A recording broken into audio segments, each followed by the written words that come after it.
Prepare yourself for the terror.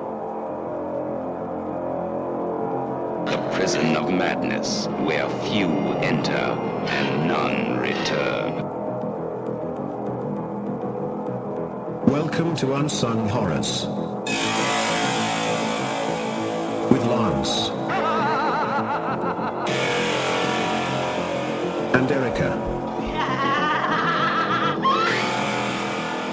Leave all your sanity behind. It can't help you now. Welcome to another episode of Unsung Horrors, the podcast where we review underseen horror movies, specifically those with fewer than 1,000 views on Letterboxd. I'm Lance. And I'm Erica. And before we dive into my pick for this episode, I have to give my bi-weekly? It's bi-monthly? I mean, I feel like it's a saga at this point. I have to give my John Huckert update. I mean, it's guys, just get comfortable every episode. It's probably going to happen. So I received the book Ghost Rider, The Polaroid Ghost and Other True Tales of the Paranormal. I have it here in my hand. Erica hasn't seen it yet. But, you know, I found out about this book when we were researching John Huckert's The Passing, which we covered in a past episode. If you guys haven't listened to it, check it out. And I devoured this thing in 2 sittings. So I'm going to give like a quick review on it. Okay, can you just clarify that you devoured it in 2 sittings because half of it is pictures? Well, yeah, I mean, half of this book is pictures for sure. There's 252 pages in this, and I'm kind of flipping through it. Yeah. It's pretty large text as well. That's very, I can read from here. Yeah. I mean, well, the main reason I had it, so the first half of the book consists of the author, John Augustine, his multiple encounters with the paranormal. And there are actually a lot, starting when he was a young kid. Some of them might seem, they might send some shivers down your spine. Mm-hmm. And others they're a little far-fetched and feel like just kind of filler for the book. And I'm not trying to deny or discount anything that he's written about in his life. You know, I'm sure all these things happened and he believes that, you know, they might be some sort of supernatural encounters. But Sure. I just found some of the situations, they didn't really seem to fit like in a paranormal aspect. But Okay. so that was the first half of the book. And then the second half is like the meat and potatoes of the book. That's the Ghost Rider that we've talked about so many times before. And that outlines John Metkowski's and John Huckert's haunted house or their cabin in the hills of Los Angeles. It does a great job. First of all, it has a shitload of pictures we've already established. There's over 100 of the Polaroid photographs in here. But it does a good job outlining there's a lot of failed attempts at debunking these photographs. You know, setting up plexiglass, writing, you know, doing cotton writing and stuff. Right. People tried to recreate it and they just couldn't do it. Like these are expert people that manipulate and mess with film and specifically Polaroid film at that time.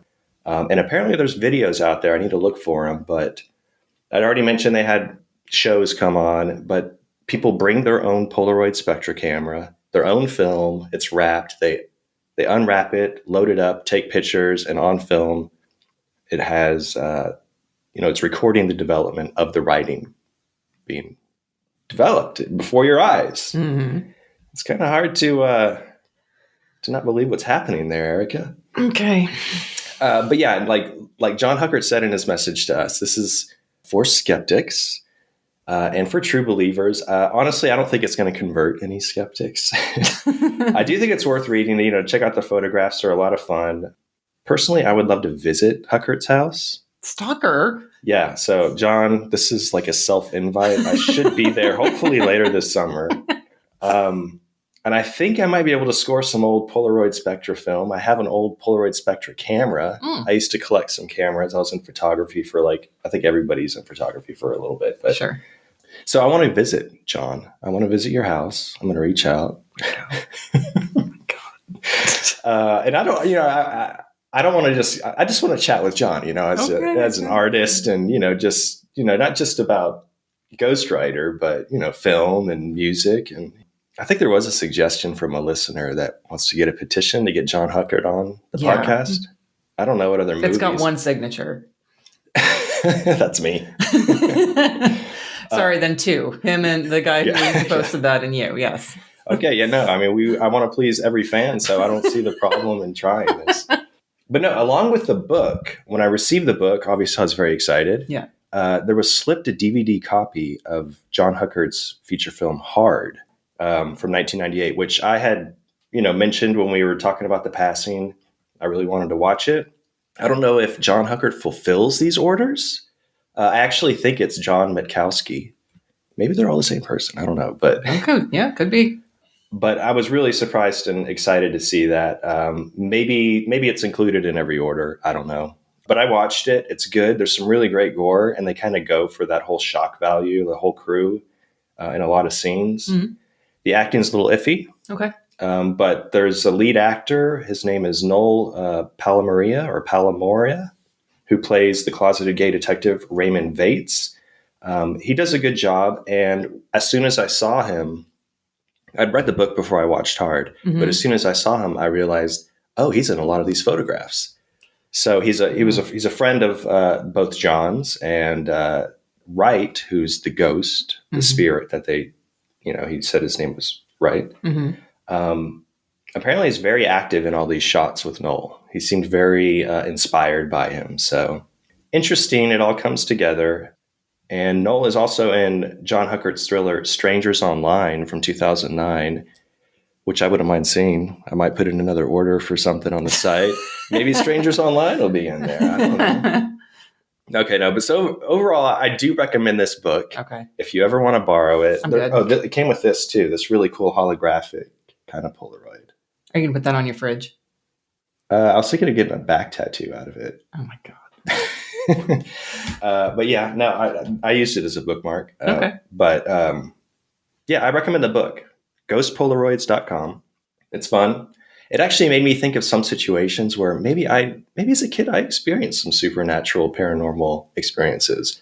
Maybe that knock on the house was actually some sort of spirit. But no, it kind of calms me, because everybody kind of reacts. Everybody in this book wants to believe that there's some sort of paranormal activity. So they're very open to communicating, very calm. There's no they're not scared or panicked. Sure. So I've developed that sense. So I'll probably become the guy that if a pecan falls on our house or a tree scrapes, I'm going to start asking, are you here to kill me? I'll be very calm, but I will be trying to communicate with these spirits. But if I ever show up to the recordings, wearing crystals or burning sage, for fuck's sake. Slap me. Yeah, this book was fun to read. I do recommend it. Oh, and one last thing that really fascinated me after I read the whole book, in the very back here, there's an author and contributor section. And John Augustine, he created the horror franchise Night of the Demons. What? Yeah. He wrote and produced the original Night of the Demons, with Angela and one of our favorites. He also wrote part 2. So okay. Again, it leans into the fact that all these men. It's very connected to film. They're all involved in storytelling. Yeah. So that doesn't help with any skeptics, I feel like. Yeah. But again, and everybody who has paranormal experiences come from all careers and all aspects of life. So if they all live and congregate in this one haunted place, it doesn't matter what their job is. All right. So that's the book. Ghost Polaroid, is that what it's called? Ghost Polaroid, Polaroids.com. Trying to sell some books for him here. Well, okay, let's get to the film. Yeah. You ready? Yes, go. Okay, so it's my pick, and I'm back with some Swedish horror. And we're going to be chatting about The Night Visitor, released in 1971.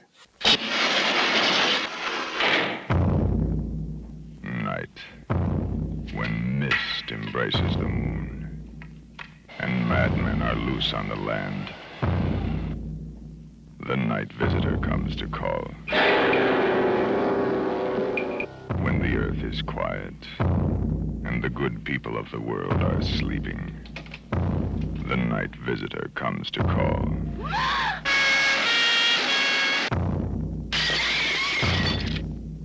When shadows are secrets too terrible to know, when the sound in your ear is the scream you're too terrified to utter, the night visitor has come to call. As of this recording, The Night Visitor has 837 views on Letterboxd, so it's getting up there.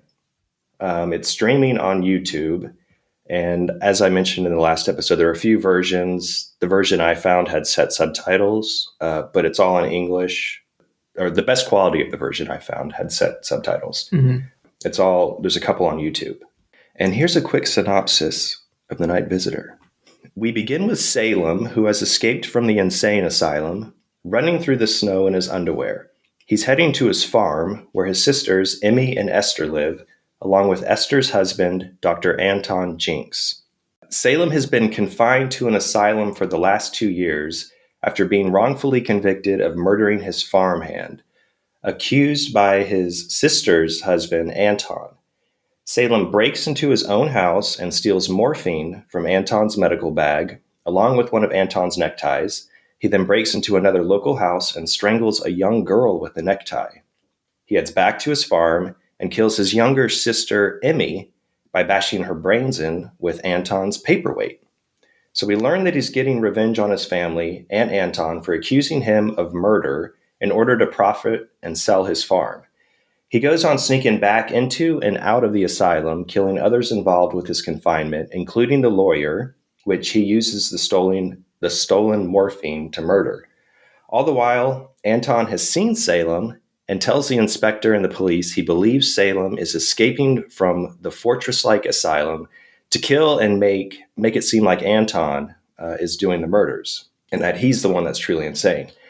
In the end, Salem breaks out once more, and he kills his sister Esther by hacking her up with an axe at the farm. He wipes the blood on Anton's jacket before the police arrive and heads back to the asylum. When the inspector and the police arrive at the farm, Anton tells them that Salem was there, and they rush off to the asylum to check on Salem, who himself is hurrying back to break back into the asylum.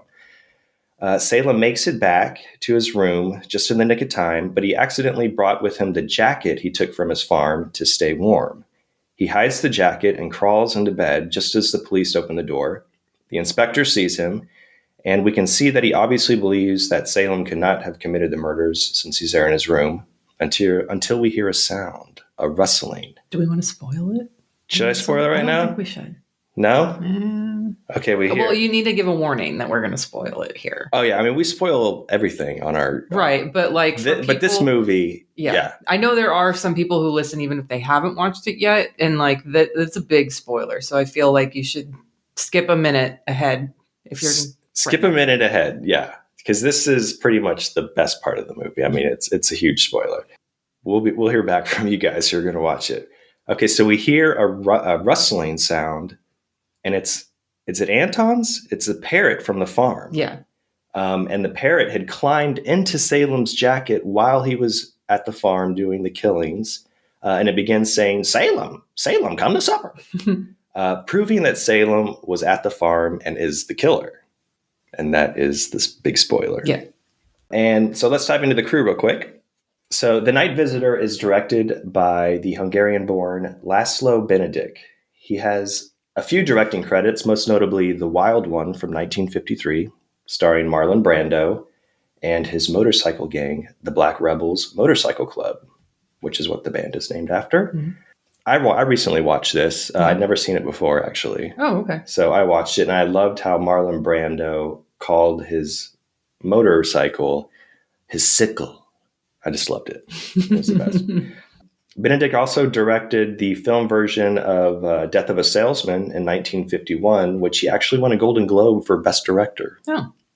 Other films he directed, including The Kissing Bandit, which was his directorial debut in 1948, starring Frank Sinatra, Port of New York in 1949, Affair in Havana, starring a young John Cassavetes, which I watched and I had a lot of fun. It's a tight little crime thriller. Okay. It's just over like 75 minutes. Nice. Benedek also directed and produced a movie called Namu, the Killer Whale in 1966. And I got excited because, the first place my mind goes is... Orca? Yeah, like a killer, it's going to be a killer animal film. But no, this is like, it's a family adventure or something reminiscent of like Flipper, Free Willy type stuff. So skipped it. Killer whales are dicks. Like, I mean, that doesn't seem like an accurate representation of that animal, but... Yeah, maybe it was just trying to prove that they're not always dicks. Eh, But they are kind of like the Blue Jays of the sea. Yeah. I fucking hate Blue Jays. Everybody. They are the worst. Flying cats. I like cats, though. Okay, and then Benedict also directed a ton of TV series later in his career. The Outer Limits, Perry Mason, Alfred Hitchcock Hour. Looking over his films, he doesn't have a lot of horror films. Actually, The Night Visitor is his only horror that goes into that genre. Yeah. He wrote a bunch of crime. He did a bunch of crime and drama stuff, but we at Unsung Horrors make our own decisions what's horror and what's not. Yeah. Night Visitor was produced by actor Mel Farrar. We had this conversation. Yes. I always call Miguel and Mel Fair, but it's Farrar. Farrar. Yes. Okay. I will not remember that. Just like I called. Well, we'll talk about Max von Sydow. I say Sydow, but I know I've heard plenty of other reviews and interviews where they say Sydow or Sydow. And yeah. I used to call him Sydow. Now I call him Sydow, but Sydow sounds cool too. So I just like the way it sounds personally. I don't know if it's right. That's just what I like to say. Well, Mel Farrar, I know him from Tobe Hooper's Eaten Alive. He plays the dad looking for his runaway daughter. Of course, he's also in The Visitor, Paradisi, 1979, and Umberto Lenzi's Nightmare City. But as far as other producer credits, which is what he is for The Night Visitor, he also produced Terrence Young's thriller Wait Until Dark in 1967, starring Audrey Hepburn, and a psychological thriller called W, or W is the Mark of Death in 1974, about a paranoid woman played by Twiggy who thinks she's being stalked. I watched the trailer for that and it looked interesting. Farrar was also in another alligator movie, the Sergio Martino one, The Great Alligator, which is another Jaws ripoff, and that's okay. Right. I mean, it's okay. But, Eaten Alive, and yeah. The Night Visitor is based on an original story written by Samuel Roca. The screenplay was written by Guy Elms. Roca wrote a bunch of Western and crime screenplays in the late 40s and 50s. Not much else there. This was his last feature film writing credit, but he did a bunch of television series, Mission Impossible, Hawaii Five-0. But Guy Elms, he wrote a bunch of crime thrillers as well in the early 50s. But he also wrote the screenplay for the Lucio Fulci directed film White Fang from 1973, based on the Jack London story. Have you seen that? No, I actually have it on my watch list for October, though. Okay, well, again, when I saw the title and, Fulci's name associated, I was like, hell yeah, another fucking killer animal. But no, this is another family adventure. God damn it. I'm taking it off my list now. But I still watched it. And it's not just because Fulci's name was on it, but it stars Franco Nero. Doesn't it have a Morricone score too? No, I don't think it did. You could check it. I'm positive it did. I'm positive I'm right. There actually is a sequel. Maybe he did the sequel, Challenge to White Fang, also directed by Fulci. He co-wrote it, also starring Franco Nero. Wait, is it just called White Fang? It's called White Fang, yeah. Yep, I'm wrong. Okay, because I watched it. I think I would have noticed. I feel like there is a dog movie though. That Fulci directed? No, not Fulci, but I'm picturing the poster. It's black and it's got a white drawing of a dog. And is it White Dog? I think that's it. That might be it. I think that's what I'm thinking of. Okay, see, I wasn't that far off. No, you weren't. They were one word off. Okay. But yeah, White Fang, I watched it, and it is basically just, there's some tragic death scenes in there, but it's basically, it's very Lassie. What is it, White Fang? Oh my God. No, I'm not watching this. And all the so-called, I guess they're never really said they're wolves. They're all born from wolves, but they're all German Shepherds. They're just, okay. But yeah, I'll probably check out the sequel at some point. Okay. Because it still has Franco Nero, and then there's an evil villain played by John Steiner who's really good in it. He talks like Hank with a little pencil thin mustache, but he's in the sequel as well. Okay. Henry Mancini did the original score for The Night Visitor. His other film works include Breakfast at Tiffany's, Orson Welles' Touch of Evil from 1958, and the Universal monster classic Creature from the Black Lagoon. My favorite is Life Force. Well, that's what I was going to say. So he also did all of Blake Edwards' Pink Panther movies with Peter Sellers, which I grew up on. I loved. And I made note here. I know you love Life Force, Erica. Yes. He did Tobe Hooper's Life Force in 1985. That score it's so fucking good. Like the opening credits with that score, it's just like dun dun. Oh, it's so that score kind of reminded the Life Force score kind of reminds me of like the Alien score. Yeah, in a bit, like that Jerry Goldsmith did the score for that, and then and this one. And The Night Visitor reminds me of the Prometheus score because there's that weird French horn sound, like. Oh, okay. And I was read Mark Stettenfield did the score for Prometheus, but I wanted to read up to see like what that sound was, and it said that Mancini achieved an unsettling effect by having one of the harpsichords tuned a quarter tone flat. So I guess it made that weird kind of interesting sound from the early 70s. Good score, though. Henry Mancini, good stuff. That's kind of it about the crew. Everybody had minimal credits, a lot of Swedish films. I should mention the cinematographer, though, because this film was gorgeous, or is gorgeous. It was photographed by Henning Christensen, and all of his credits, like a lot of the cast and crew, are associated with Danish and Swedish cinema. Worth checking out, though, because I loved the look of this film. And let me cover the cast real quick.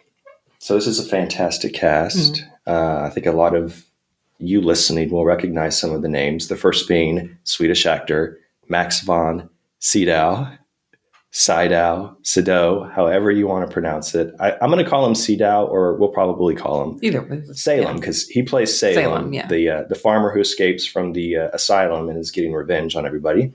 But I'm going to keep saying his name here. Sydow is in a ton of movies, specifically a ton of Ingmar Bergman films, like The Seventh Seal, The Virgin Spy, Wild Strawberries. Virgin Spring. Virgin Spy. Hello. That sounds pretty good. Yeah. Watch that movie. Tom. He also played Father Marin in The Exorcist, 1973, and he's in Lars von Trier's Europa, along with one of our favorites, Udo Kier. Yes. How are you coming along on your? I'm at 13. Okay. I think so, and I've got 3 or 4 planned for October. So I've got a few garbage ones I got to get out of the way, but I'll get to 21. So. Yeah, Eric is going for 21 Udo Kier movies for 2021. Yeah. So wish her luck. She'll do it. It's been interesting. Yeah, you got this. Interesting is one word for it. I did see on Letterboxd, I think there was a few movies in a row you were watching or rewatching some Bergman movies. Mm-hmm. And I actually was going to text you and just ask if you were okay. Because I was like, oh man, is Lance depressed? And I was like, oh wait, we're doing a Swedish movie next. I was alone. Yeah, I was just alone in my house. I just needed time. But no, yeah, I was watching them for Max. Yeah. And just to dump just a bunch of other Max von Sydow movies. Shutter Island, Spielberg's Minority Report, David Lynch's Dune. He's in Star Wars The Force Awakens. Of course, he's the Emperor Ming in Flash Gordon. And he's amazing in the Canadian comedy Strange Brew from 1983 with Rick Moranis and Dave Thomas. I watched that movie and Caveman with Ringo Starr probably 50 times when I was a kid. Those two movies are what my parents just had on rotation, and a lot of Cheech and Chong. And he's in Argento Sleepless. He played the three-eyed raven in Game of Thrones for all you HBO Game of Thrones fans. I love Game of Thrones. No one's a fan anymore after season 8. Yeah, that was everyone's forsaken it. And I watched 3 days of The Condor, Sidney Pollack's 3 Days of the Condor, starring Robert Redford in 1975. And because, Sydow's in it. And Robert Redford refers to Sydow's character as a very tall gentleman, blonde hair, strong like a farmer, not American. And when he said that, I was like, oh, he's talking about Salem. Yeah. Because he's a farmer.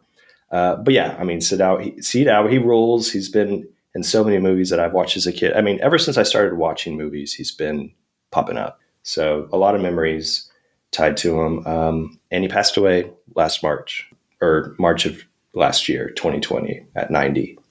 Can we put like a sad trombone effect there or a Debbie Downer sound? Like I don't know. Well, like I'll grab something from the Seventh Seal and throw it in there. That's even more depressing. He's playing chess with death and wherever he is. If you believe, I don't believe in anything actually. So. Okay, we're gonna go back to the paranormal here. Oh my God. Okay, next we have Liv Ullmann, who plays Esther Jinx. And like Sydowr, she's in a ton of Ingmar Bergman films, about a dozen or so.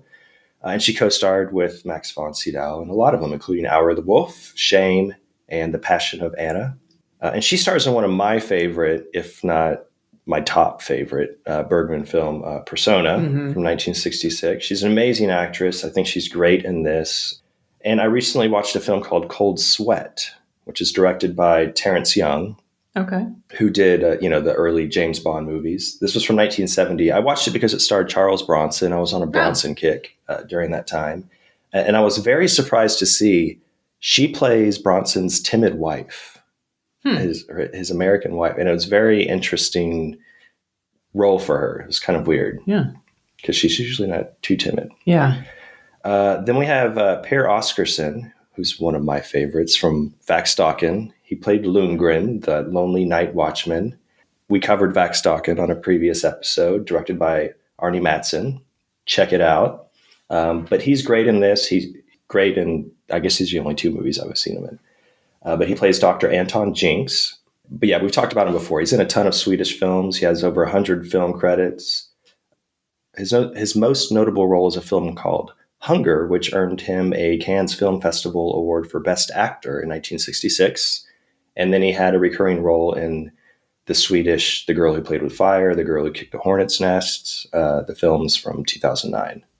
He passed away in 2010. Boom, boom. I'm not putting aside trombone. And then Trevor Howard plays the inspector. Howard's in a lot of movies as well. He played Major Calloway in The Third Man in 1949, alongside with Orson Welles and Joseph Cotten. He was in Attenborough's Gandhi, and he played one of the elders in the original Superman movies and Richard Donner's Superman. Not a very big role at all. Oh, okay. I just rewatched that like last year or the year before, and I don't recall him. But yeah, he has a ton of credits, but usually they're like little small kind of character actor roles, but he's great in this. Rupert Davies plays Mr. Clemens, who's one of my favorite performances in this movie. He was in Frightmare, 1974, Pete Walker. The Hammer film, Dracula Has Risen from the Grave, directed by Freddie Francis. He's in Witchfinder General. Vincent Price is in Witchfinder General. And then he's also in The Oblong Box, which directed by Gordon Hessler. And funny story, our logo that my brother Cody drew was inspired by that movie poster for The Oblong Box, because that's kind of coffin buried in there. Yeah. So, and then those are pretty much the main roles. There's Andrew Keir, who plays Dr. Kemp, who's the doctor from the asylum, kind of like the warden. And he was in a bunch of horror films too. Terence Fisher's Dracula, Prince of Darkness, Blood from the Mummy's Tomb, Ward Baker's Quatermass in the Pit, and The Pirates of Blood River. And then he was in Joseph Mankiewicz's Cleopatra, which I guess is like a big role. Oh. And then the other kind of notable role in this is, it's very short-lived, but it's the sister Emmy. That was played by Hanne Bork. And this was her only film credit I could find. Oh, wow. So okay. She like literally died. Oh. Not literally. Oh. Okay. So that is the cast and crew All right. of The Night Visitor. Okay. We'll get into our thoughts about the film right after this promo from our network.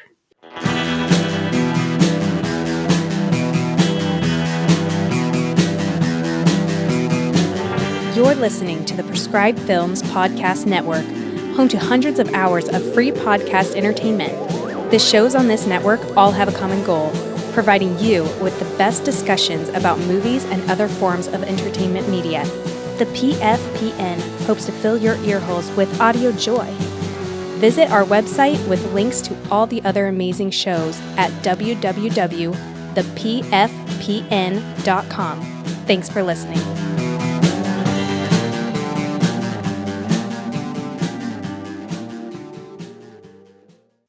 So The Night Visitor, Erica. Yes.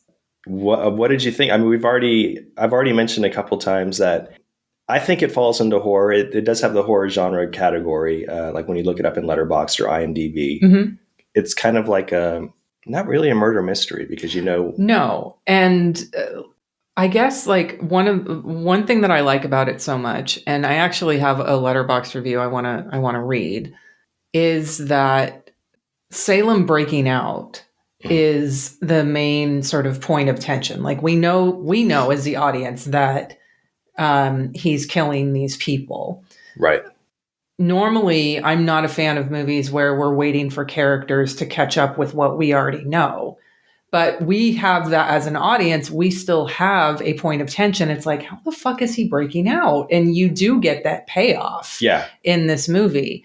And like one review actually made me wish there was a way to like thumbs down a review. Like I know you have to be nice on Letterboxd, but whatever. Seems like more social media people are entertaining this idea though. Yeah. The dislike. It's just, if you don't agree with something, like, yeah, I can leave a comment and be like, no, you're dumb and wrong. Right. But I mean, like, it's frustrating because this review of The Night Visitor is one of the more popular ones. You know how they have the popular reviews and then reviews from your friends. So this person on Letterboxd said, a very dry and stuffy thriller about a man who escapes from an asylum to kill some folk and frame his brother-in-law. It's kind of ridiculous and not very interesting, given that the audience knows what's going on from the start.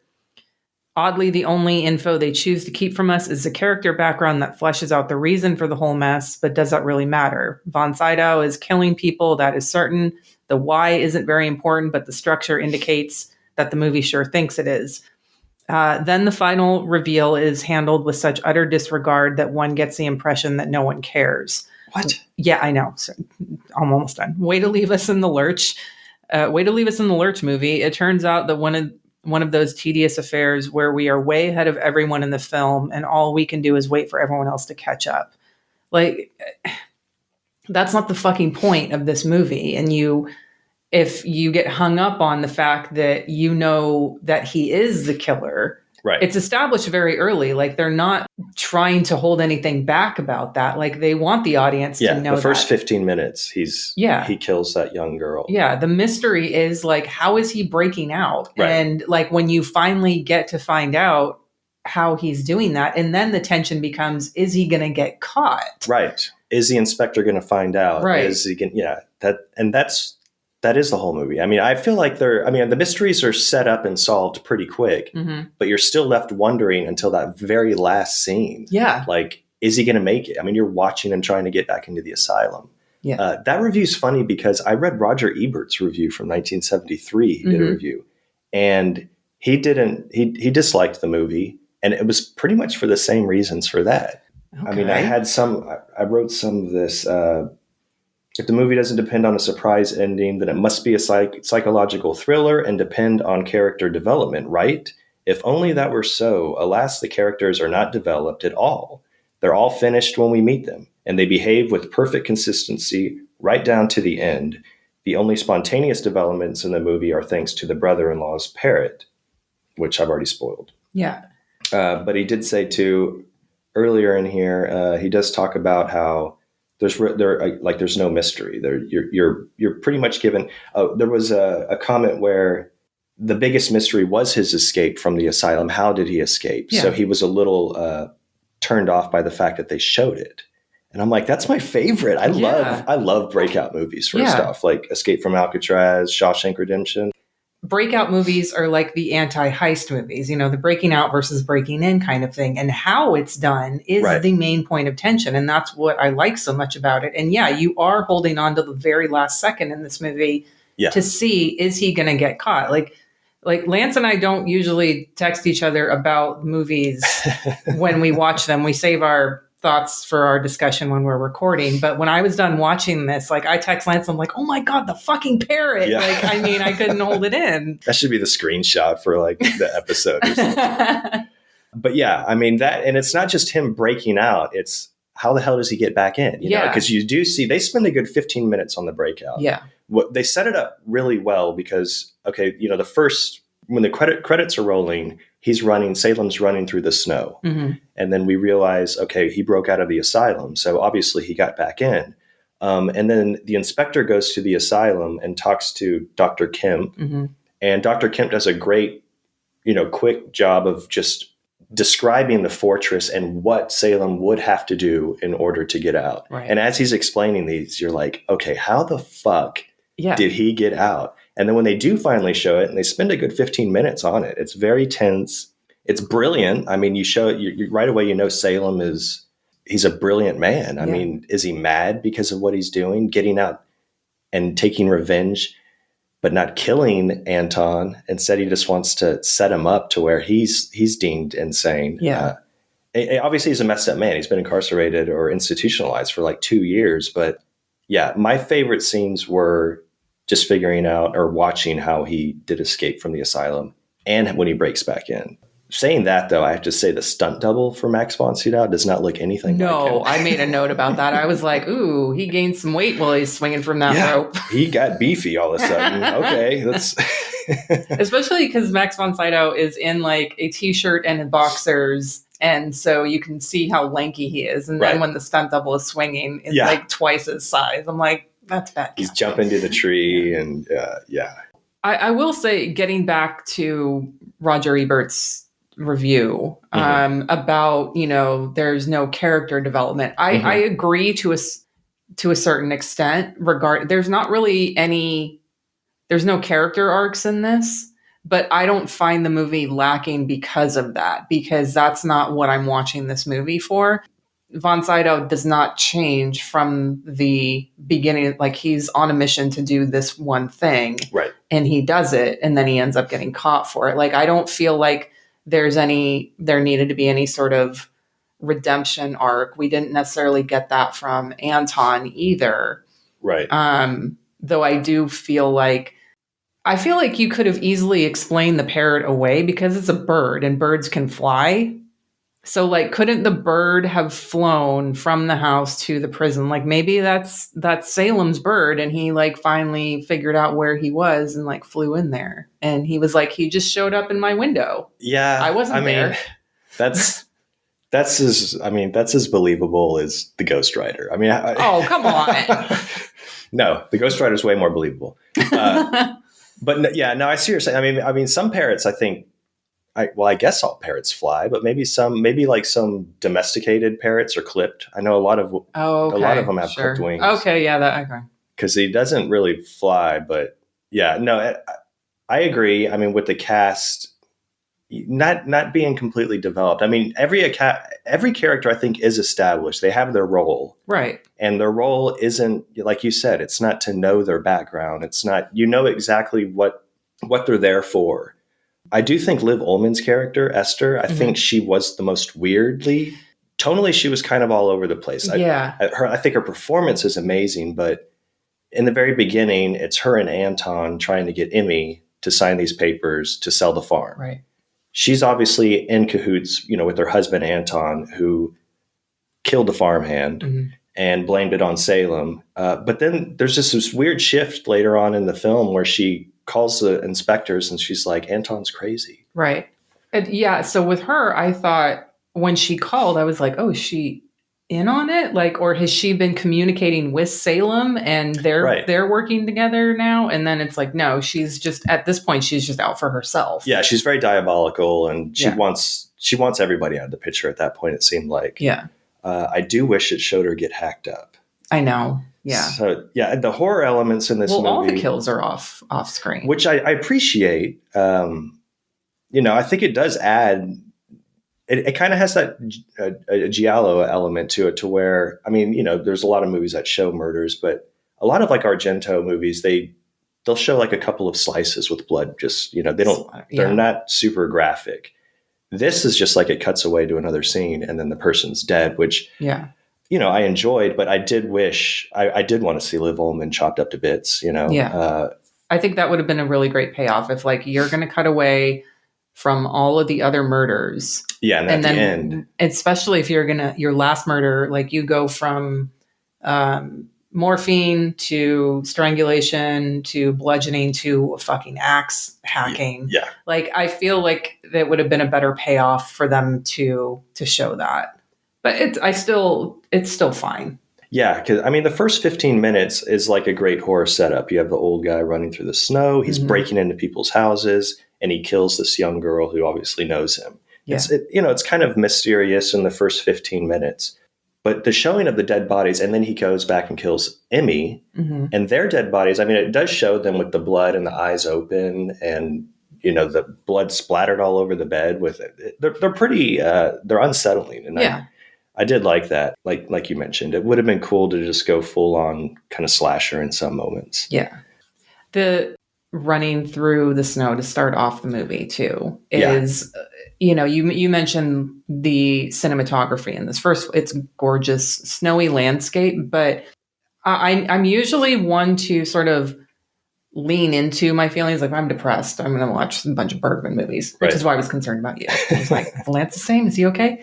But this one, it was actually really nice to watch this during the summer because, we're in Texas, y'all, and it's fucking hot. So I'm watching this and I was like, oh my God, because he's in a t-shirt and his boxers and just running through the snow, I'm like, you can feel the cold, and that sort of adds to, the tension in this film, because you're immediately concerned about what's so urgent that this guy is not wearing anything and he's running through the snow. But you feel the cold too, which was nice, because then I was like, I don't turn my air conditioner up. Yeah, it felt like, like you're walking into like a huge, freezer or something at CC's Pizza or something. I worked at CC's Pizza in high school, so it's like, why would you bring that up? But no, I mean, that's a good point.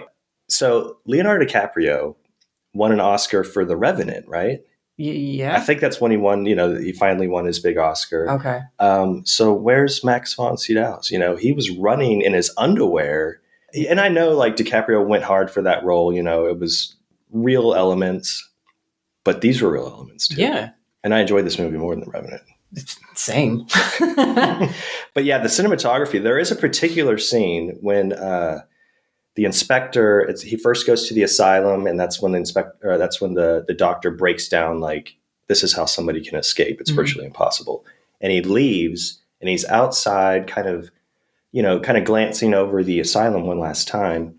And the camera's on him, and behind him, it's the snow, very beautiful, but there's like a little lake just full of swans. Yeah. And I was like, I kind of want to pause it and just kind of take this in, because the exterior shots were just beautifully shot. I think what contributes to it too, like that, the snow and like adding to the tension too, is daylight, because, they're in Sweden. And so when I went to Norway, it never gets, at least when we were there, never gets fully dark. And it fucks you up.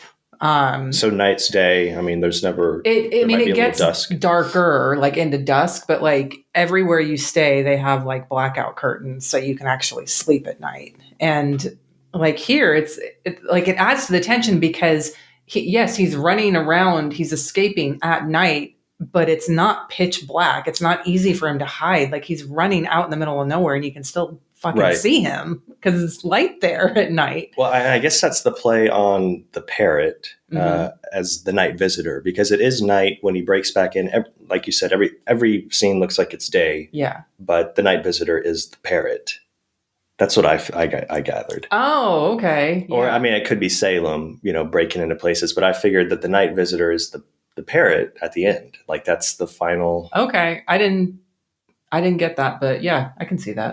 Do you think it's more like Salem? Like, I think it's Salem. Yeah. But, I mean, that's what I thought at first. I mean, we could also get like super like psychological and say the night visitor is like the deep part of your mind kind of thing. Yeah. The dark part of your mind. I don't know. Let's not go that far.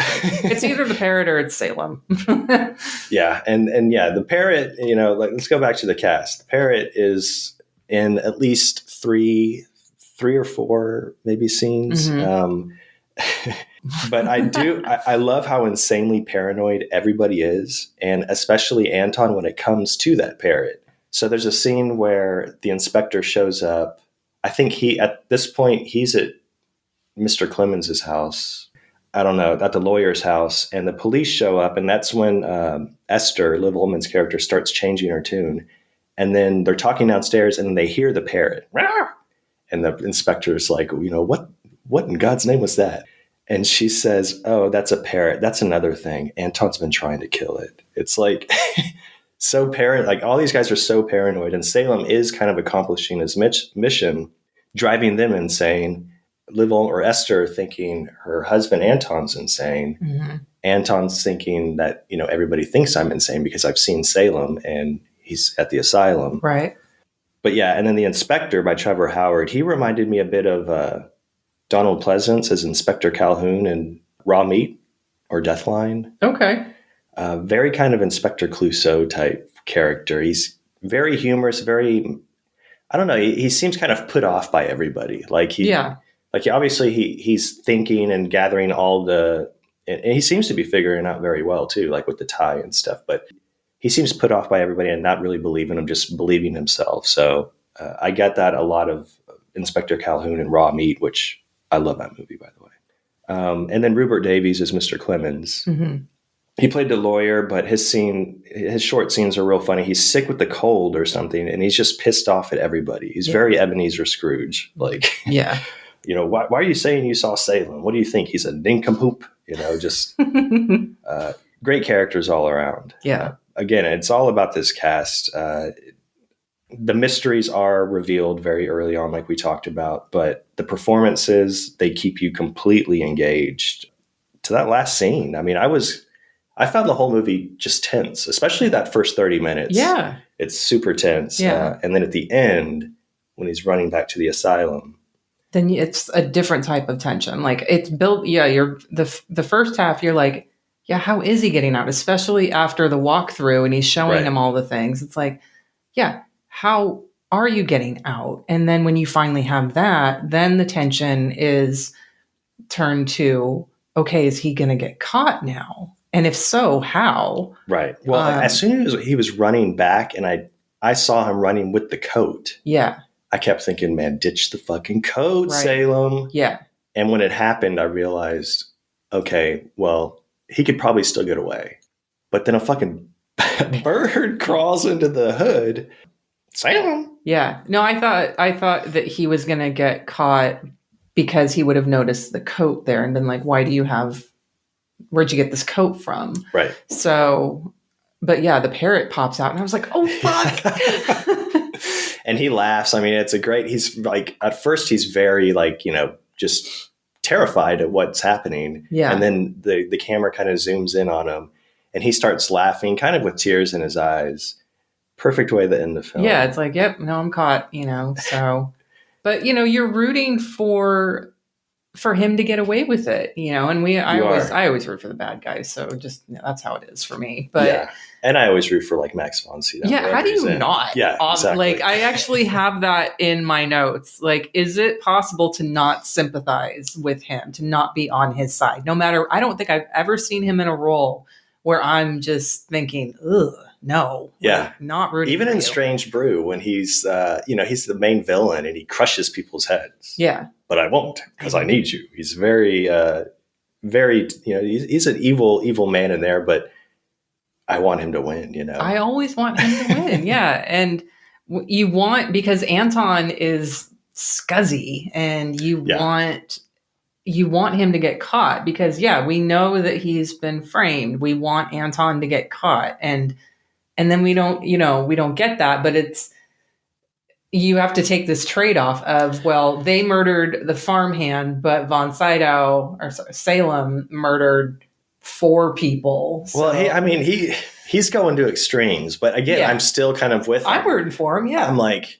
okay, yeah, you want to murder your sisters? Yeah. It's I get it. understandable. You're in an asylum because your family pointed the finger at you. Right. Yes. Take your revenge. Right. And that's why, I love how far he was going to get, I guess maybe his end game was to get Anton placed in the asylum with him. I hope so. Because I would have, like, after I killed Esther and I saw him, I probably would have just hacked him up too. Like, that would have been, the final nail in the coffin. I'm done. Yeah. And then if I want to escape later, obviously I can, But yeah, he's just too good in it. And I have to mention, there's original art in this movie. Mm-hmm. We've always talked about the original art in horror films, and like it'd be really cool to own some.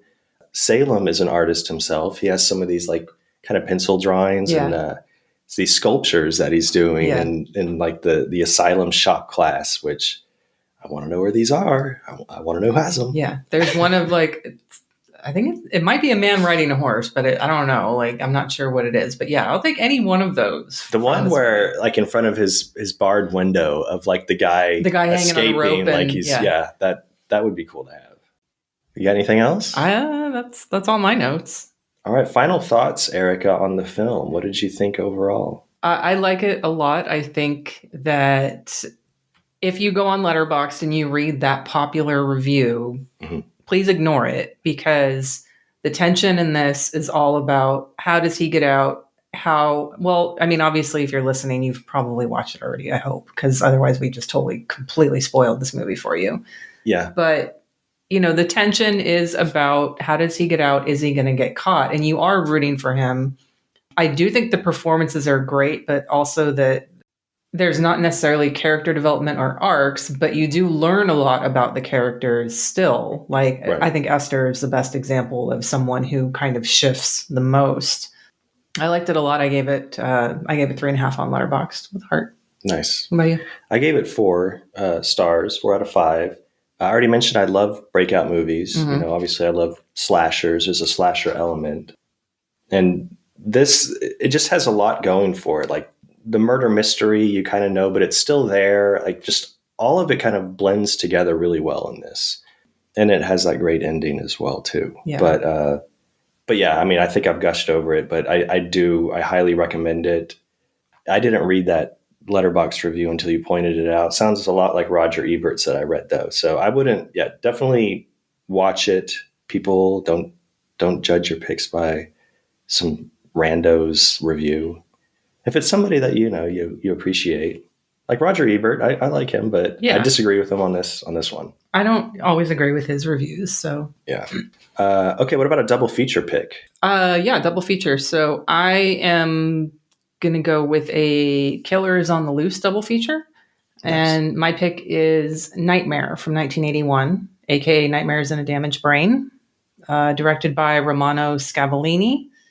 I assume most people listening have watched this movie, but if you haven't, it's about George Tatum. He is released from a mental hospital as part of an experimental treatment. Like he's basically still supposed to check in with his psychiatrist and he's on these meds, but something goes wrong and he keeps having these recurring nightmares about a child murdering his father and a woman in bed, which turns out to be him. So anyway, he goes on a killing spree down the East Coast from New York all the way down to Florida. The end goal is for him to get down to his family to kill them.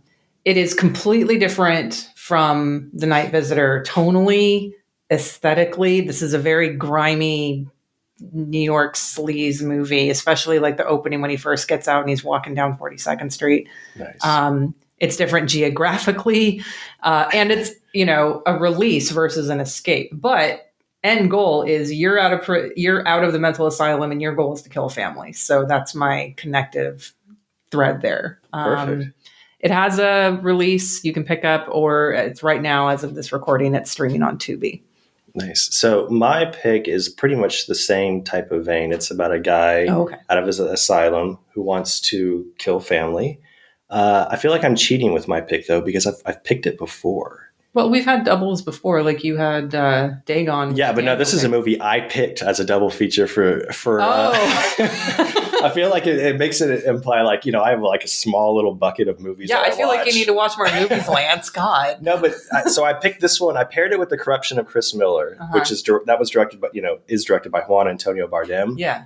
And I picked this movie called Belle from Hell. Right.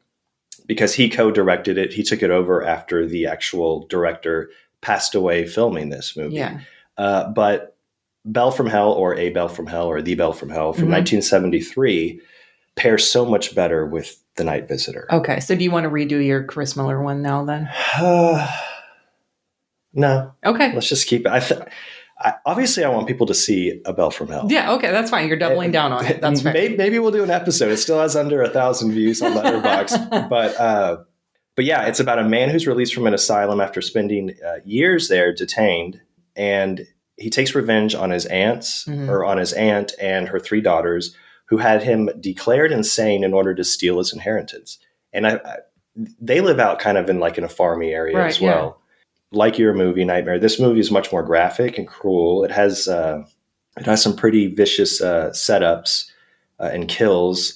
So the main character, John, he's played brilliantly by French actor Reno Verli, if I'm saying that right.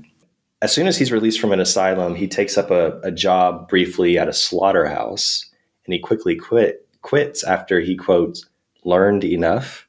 So he uses some of those techniques with his planned revenge. He does, this is a little spoiler, or not spoiler, but it's a heads up. He murders his aunt in a very, I don't know, it's just a very creative way. Sure. We'll call it that. Yeah, I don't want to. I mean, I've already given the parrot up, but this one you need to watch this one to see what happens here. The family members, again, like Night Visitor, they're just terrible people. So we kind of sympathize with this Sean character because they locked him up to benefit in their own way. So very similar picks. I think it works great. It is still streaming on Tubi. I've paired it up twice now with separate movies. So obviously, I think everybody should watch this.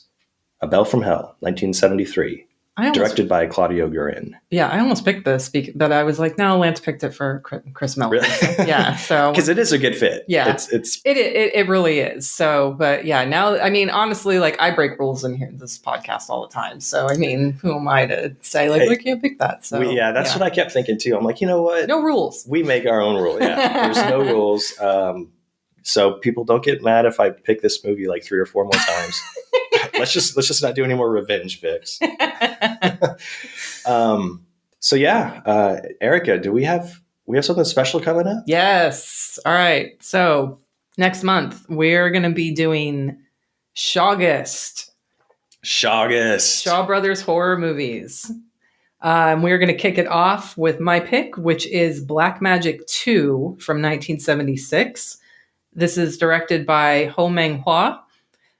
He also did the first Black Magic movie, which has over 1,000 views, and that's why we're not doing that one. But we'll still talk about it in the movie or in the episode. But even if you haven't seen Black Magic 1, it's okay. They don't like there's standalone. Yeah, there's not a linear story. There are a couple of same actors carry over, but they play different roles anyway. So, okay, cool. All right, so I gave folks a hint about this in our last episode with my double feature pick, The Web of Death. That was another Shaw Brothers movie starring Lo Lee.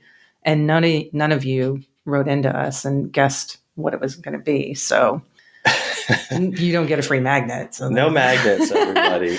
But yeah, that was a hint because not only was that a Shaw Brothers movie starring, but it also starred Lo Lee, who is in Black Magic and Black Magic 2, along with Tai Lung. They're both actually in tons of other Shaw films, so we'll probably be talking about quite a few of those, or at least touch on them in the next episode. Mm-hmm. So Black Magic 2 is about a doctor who suspects that black magic is occurring at his hospital after experiencing some bizarre events. He soon finds out that they're being caused by an evil wizard who stays young by drinking human breast milk. Mm-hmm. That's also a recurring thing that also happens in Black Magic 1. So breast milk, that is, lots of it. And I think there's vagina rice in that too. There's what? Vagina rice in Black Magic 1. Okay. Yeah. You'll know when you see it. Yeah, I'm excited. All right. So Black Magic 2, the only thing that can defeat an evil wizard is more wizardry, worms, flared pants, and even some Giallo-esque moments. Ooh. Yeah. So as of this recording, it has 623 views on Letterboxd, and it's available to watch either on an 88 Films Blu-ray release, which is Region B locked. So if you don't have a Region Free player by now, you really should get one. Yeah. Or you can rent it on iTunes, which... and we're going to have another guest for this episode. Guest Ian Jane from Rock Shock Pop. He provided the commentary track for the 88 Films release of Black Magic 2. So he'll be joining us to talk about the film and probably just Shaw Brothers horror in general. Awesome. Yeah, it's going to be great. Yeah, I do have to point out though, Shogust Mhm. is the coolest name ever. I don't know if I like am the first person That's to what I come was up gonna- with that, but I mean, you haven't seen it anywhere. I mean, I've never seen it anywhere. okay. I don't know that I have, but this is what happens when you're in marketing. You learn how to like spin things into something clever, and Yeah, punny. it's great. I mean, Shogust, I feel like could become an annual event. We'll see. it very well could. There's plenty of Shaw Brothers horror movies that we could cover Yeah, out there. Well, there's not a lot, but there's enough that we could. yeah. a couple I of think there's enough of the horror that are under 1,000. People don't watch the other ones, so we can keep it under 1,000 just for now. Watch them after we cover them. Yes, don't watch mine yet. Yours isn't close to 1,000 yet, Yeah. so we're not worried about it. Okay, if you are not already, you can follow us on Instagram, Twitter, Slasher, and Facebook, all at Unsung Horrors. You can follow me on Twitter, Instagram, and Letterboxd. I updated my Letterboxd name now, so everything is now Hex Massacre. Nice. And Lance, where can people follow you? Same Twitter, Instagram, Letterboxd, L Scheibe. And your big cartel store is going to have something new on it soon. Yeah, soon.